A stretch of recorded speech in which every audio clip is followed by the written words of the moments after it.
Welcome to Deep Dive again this week, the podcast that goes beyond the surface, helping you to live out your faith with a deeper understanding and purpose.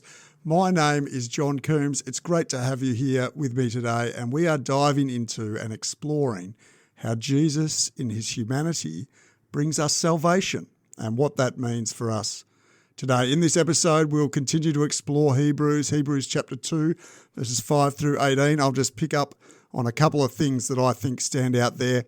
We'll look at how Jesus, who became human for a time, brings this great salvation to us through his life, death, and resurrection, and then exaltation up into the right hand of God. And we'll also, I hope, discuss practical ways that this might impact us, especially when we are going through times of testing, times of trial, times of temptation.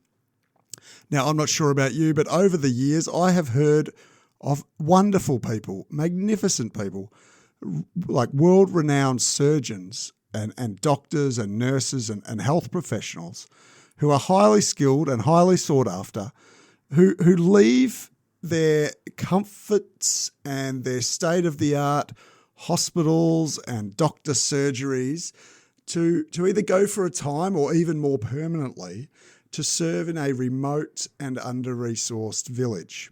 There, the doctor uses their expertise to heal and to restore the lives of those who have little or no access to medical care. And this might be specific things like certain eye conditions, to general health care, to maternity-type wards, to whatever it might be. But despite the challenges, the doctor or the surgeon or the nurse, the health professional there brings with their presence a hope and health to those who need it most there in this out-of-the-way place in a village somewhere that is certainly less well off than where they have been raised and trained and perhaps live. And when we think of that sort of picture, that illustration, we I suppose can draw some similarities to what Jesus has done for us. Hebrews chapter 2 verses 5 to 9 reminds us that although Jesus was made a little lower than the angels for a time, he did so in order to bring salvation to humanity. So like the surgeon stepping into that difficult environment, I should say, Jesus stepped into our world, taking on human form to heal our brokenness, to restore our lives, to bring salvation to us, to the world, to his creation.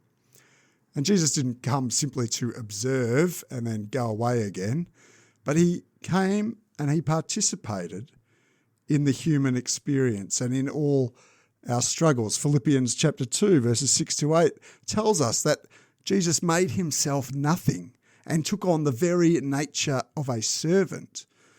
His journey from heaven to earth was a journey of grace. He tasted death for everyone so that we might have life. This was not just some sort of superficial act of kindness. This was a deep and sacrificial love for us that, well, in the end, has changed the course of history, we could say. And so Hebrews 2 also then outlines how through this divine descent, through his suffering and his death, he brings us into his family. He makes us holy. He shares in our humanity and then defeats the power of death.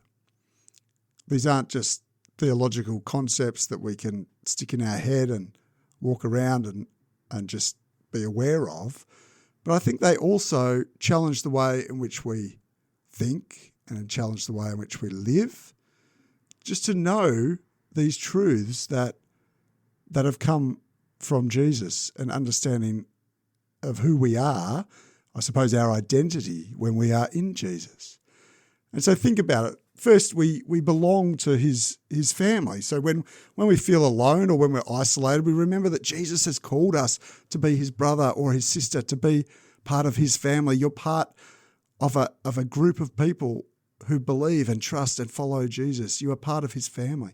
This isn't just a nice idea. It is an actual reality, right? Jesus doesn't just tolerate you. He actually cherishes you and cherishes you as his own. He loves you. He cares for you. He has compassion for you. So when life does feel overwhelming or alone or isolated, we can lean into that identity as his child, a child of God. We can know that we belong to a family that stretches all around the globe and throughout time immortal, really, since through the centuries, through history. We are part of something greater, but we are part of his people. We're part of his family. The other thing this chapter makes us aware of is that we are actually being made holy. I don't roll out of bed feeling holy very often. I'm sure you don't either. And as the day goes on, it is affirmed to me that I am not.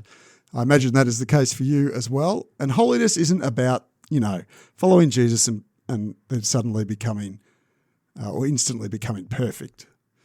In fact, we all know that no one is ever perfect, and our human experience will continue to tell us that until the day we die.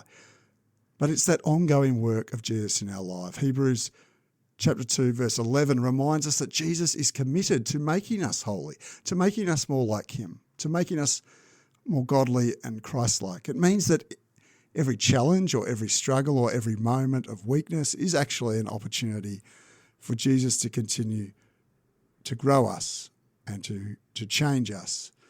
Now, that might sound like a bit far-fetched at times, but that is actually the case because Jesus is patient with us and he's working in us.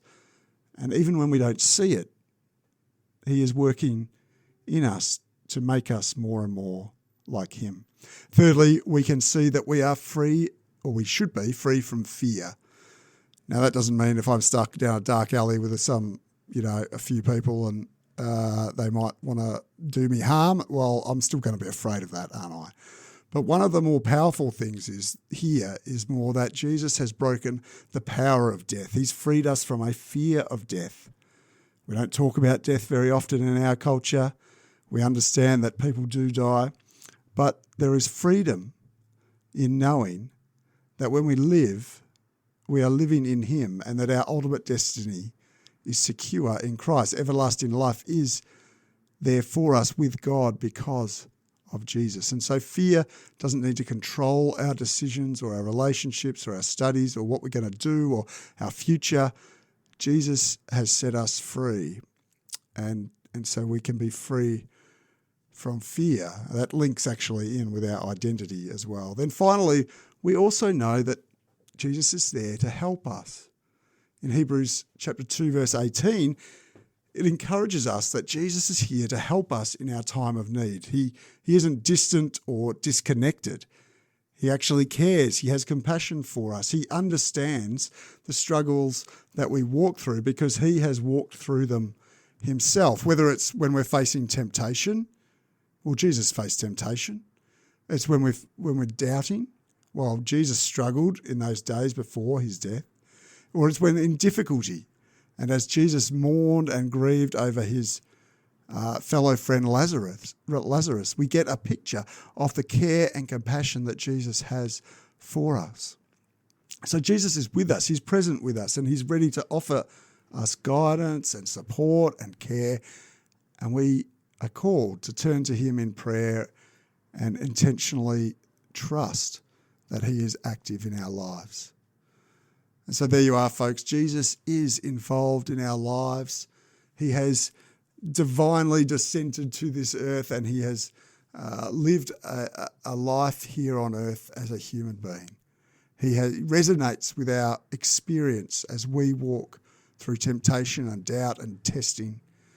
And he is actively working in your life today, seeking to bring salvation to flourish in that salvation that he has brought for you through every trial and through every temptation, through every joy and satisfaction that we might feel. Well, I hope you've been encouraged by this episode today. I'd love for you to subscribe to Deep Dive if you haven't already, or leave a review. If you have any questions about what we're chatting through on these episodes through Hebrews, then do send them my way. I'd love to chat about them later. And next week we will continue to explore a little bit more about Hebrews as we go on. But thank you for diving deep this week. I shall talk to you next time.